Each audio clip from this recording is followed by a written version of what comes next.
मैं वही प्रशांत किशोर हूं जिसने नरेंद्र मोदी को 2014 में चुनाव जीतने में मदद किया था। उस नजरिए से यहां बैठे हुए बहुत सारे मुसलमान भाई ये कह सकते हैं कि जिस लड़के ने, जिस शख्स ने नरेंद्र मोदी की मदद की है, उसके साथ उसको अपना साथी बनाकर कैसे चले। बात तो ठीक है, मोदी को हमने बनाया नहीं है, लेकिन वहां पहुंचने में अपना कंधा जरूर लगाया है। लेकिन अगर आप मेरे परिचय का ये हिस्सा जानते हैं कि 2014 में हमने मोदी को जिताने में कंधा लगाया है, तो यहां बैठे हुए बहुत सारे शख्स ये भी जानते हैं कि 2015 से 2021 तक इस देश में मोदी और भाजपा जहां कहीं भी चुनाव हारे हैं, हराने वाला दल और नेता कोई भी हो, उन नेताओं और दलों के पीछे भी इसी प्रशांत किशोर ने कंधा लगाया है। ये मेरा परिचय है, इसको जान लीजिए।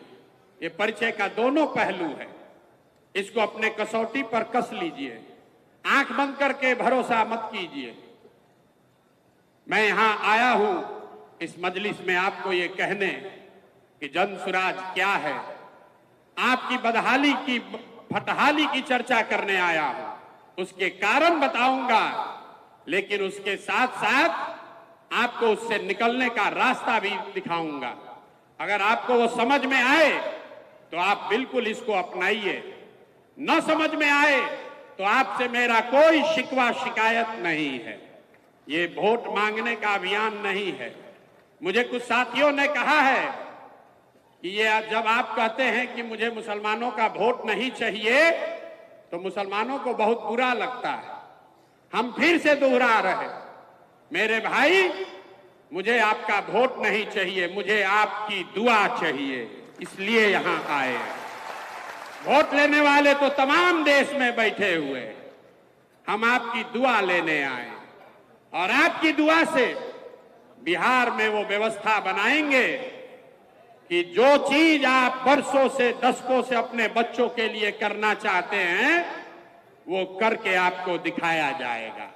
और एक और भरोसा रखिए, जो लोग भी प्रशांत किशोर को जानते हैं, अगर हमने आपकी मदद से, आपके दुआओं से बिहार में ये व्यवस्था बना दी, तो लिख के रखिए, ये बिहार से शुरू हो रहा है, लेकिन बिहार में रुकेगा नहीं।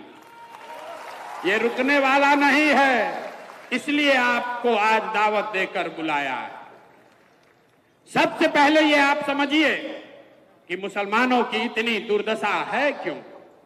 जो आदमी, जो वक्ता खड़ा होता है, तकरीर करता है, वो यही बताता है मुसलमानों को किसने ठगा, मुसलमानों को सब ने ठगा, हम लोग की हालत बहुत खराब है, कैसे इससे बाहर निकलें।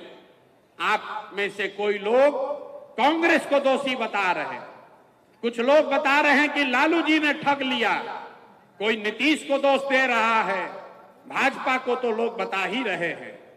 लेकिन जो मैं बात गांव-गांव में घूमकर कहता हूं, मैं आपको बता रहा हूं मुसलमानों की बदहाली क्यों है।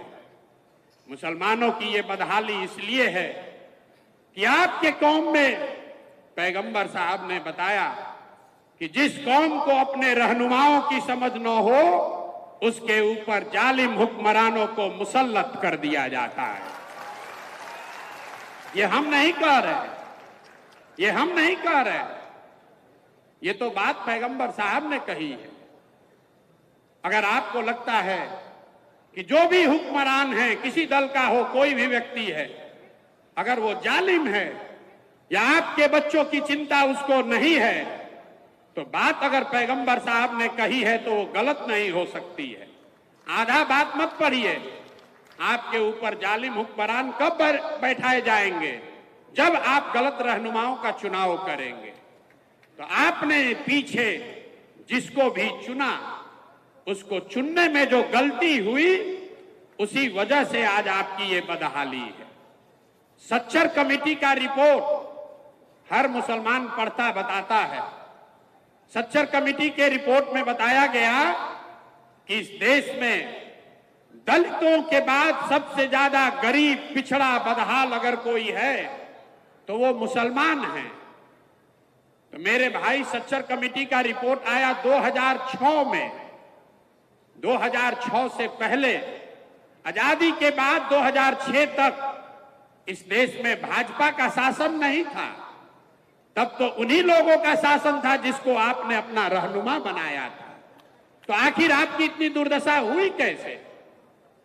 फिर वही बात बताऊंगा कि अगर बात पैगंबर साहब ने कही है तो वो गलत नहीं हो सकती है। आपने गलत रहनुमाओं को चुना, इसीलिए ये दुर्दशा हुई है।